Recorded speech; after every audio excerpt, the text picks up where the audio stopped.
For example, Maleficent is really scary, of course, but you need to provoke her. She needs to be offended first. So I think that makes her a lot less scary. Same goes for Rumpelstiltskin. He needs to be provoked. And obviously, if I had a daughter, I would probably not brag about her abilities, because I am not a liar, so I would have nothing to fear from Rumpelstiltskin. But I would live in constant fear of that big bad wolf. Because you don't need to provoke the big bad wolf. It can just happen at any moment that he will lay his eyes on you, and it doesn't matter who you are or what you have done, and I think that's really scary. I don't actually think I could be a functional human being in the land of magic, because I would live in constant fear. Anytime, the wolf might have disguised himself as someone I thought I could trust, just like he did with Little Red and those goats. Quite possibly, the person who claims to be my friend is actually the wolf, and I would always have to carry that thought in my head. And I don't think I can live like that. I think I would go insane. But that is the world we live in too, or at least our world is similar. We live in a society where there is no way of actually knowing if a person hates you or not. You never know if people are just being polite. Everything that you are told could turn out to be a polite lie at any time. I know that a lot of the time people really are being truthful. I know that the wolf is not omnipresent. But I feel like I am cursed with the knowledge that any of those things that people say to me could at all times be a lie to be polite. I personally believe that true politeness would mean to always be completely honest. But people often don't like the aesthetic of that type of politeness. Because on the surface, it may come across as rude, and that is not how people want to be perceived.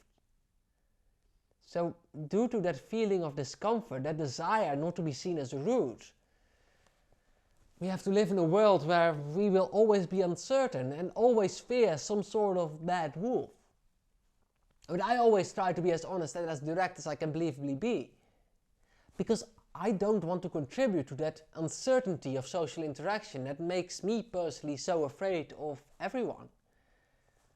I wish for a better world where people don't need to worry about whether or not people hate them. I would prefer to live in a world where I would always know if people around me hated me. Because then I would at least know who doesn't. Ignorance is bliss, that's the thing people say. That is not quite true, or rather that's not at all true. When you are aware of your ignorance, as I am and we all are to some extent, it's actually called uncertainty, not ignorance. And when uncertainty goes on for too long, it becomes worry. And when worry goes on for too long, it becomes fear. You're not being polite if you pretend to be on good terms with a person when you are not. And obviously, I'm not saying that you shouldn't be civil. I'm not saying you have to be actively rude.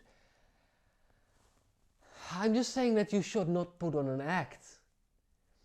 If you put on an act, no matter what you call it, no matter how British you are, that is not politeness. That is you being the bad wolf, dressed as Little Red's grandmother.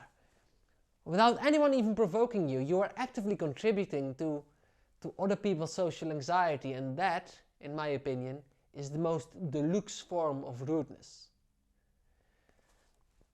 Think of those poor little goats who barely escaped. You may think that their story has a happy end, but it doesn't. These little goats are scarred for life. Now, whenever there's a knock on the door, they will always have that worry that the person behind the door might not be who they say they are. They are indeed scarred for life.